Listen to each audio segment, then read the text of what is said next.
بكلمات واحساس. يا ريت انتوا بس تحسوا يعني الكلمات اللي هو قايلها. انا شفت قراءة الجواب بصراحه من بين السطور معاني كتيره جدا، وده دليل على ان احمد يا جماعه بيحبكم جدا جدا جدا وحابب كل الناس. تمام. فرجاء اللي هيسمع الكلام ده يدعي له بفك الكرب والضيق ان شاء الله. الاستاذ جمال هيقول لكم رساله ان شاء الله، والجواب ده من احمد شخصيا. نعم. اتفضل يا استاذ جمال. وزي ما قالوا مفيش اي تعديل ولا اي تعديل، وهيبقى في نسخه منه على المنتدى بخط ايده، يعني مفيش اي مشكله خالص، عشان محدش يقول ده انتوا بتالفوا، ده انتوا عاملين شو، عاملين الكلام ده كله مش عايزين نسمعه. تمام. وفيديو معمول على قناتي وفيديو معمول على قناه الجمهوريه. نعم. اتفضل. بيقول أحمد: اللهم إني لا أسألك رد القضاء ولكن أسألك اللطف فيه. أولا رسالة لأصحاب القنوات.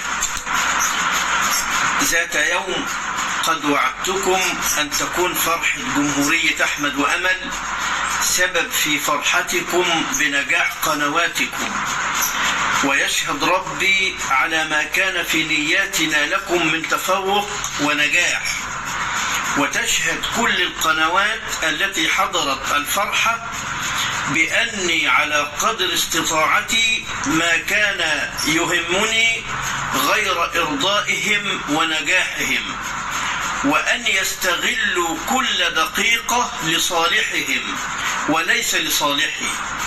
وتأكيد على كلامي، كانت الفرحة مفتوحة للكل من تصوير وكأنها فرحة من دياركم، وكنت أسعد الناس بسعادة الجميع، وكان آخر تفكيري في قنواتي، ويشهد الجميع على أننا ما فكرنا بتصوير لقنواتنا، وكان هدفنا الوحيد إرضاء الجميع والنجاح والتفوق لكل من حضر. بين قوسين المقلب، يشهد ربي أن هذا المقلب كان الغرض منه تكملة الاستفادة لكم، وأن يكون حدث في نهاية الفرح يعطيكم فرصة لفيديوهات أكثر والاستفادة أكثر وأكثر. ولا أقول غير هنيئا لكم، وقدر الله وما شاء فعل، وأتمنى من الجميع الدعاء من القلب لأخوكم أحمد. رسالتي إلى أخي القائد ده يا جماعة واحد صاحبه: أكتب رسالتك بدموع عيني، اشتقت لك يا صديق عمري، أعتذر لك أنني في يوم ما لم أسمع كلامك ونصائحك الدائمة. أنت تعلم ما أقصد يا رفيقي، اشتقت لك ولجميع الأحبة. رسالتي لكل المتابعين والمحبين: بعتذر لكم على أي شيء صدر مني بإزعاجكم. كل بني آدم خطاء، وخير الخطاؤون التوابين. وأرجو منكم الدعاء لي ولمن معي في صلواتكم من قلوبكم، وقسما بربي أن قضيتي هي بسبب فيديو المقلب فقط لا غير. وأرجو منكم لا تصدقوا الإشاعات التافهة والغرض منها المشاهدات وتشويه صورتي، فأنا معكم منذ سنوات، وأنتم تعرفون من أنا. حسبي الله ونعم الوكيل في كل من يشوه سمعتي وأنا في هذه المحنة.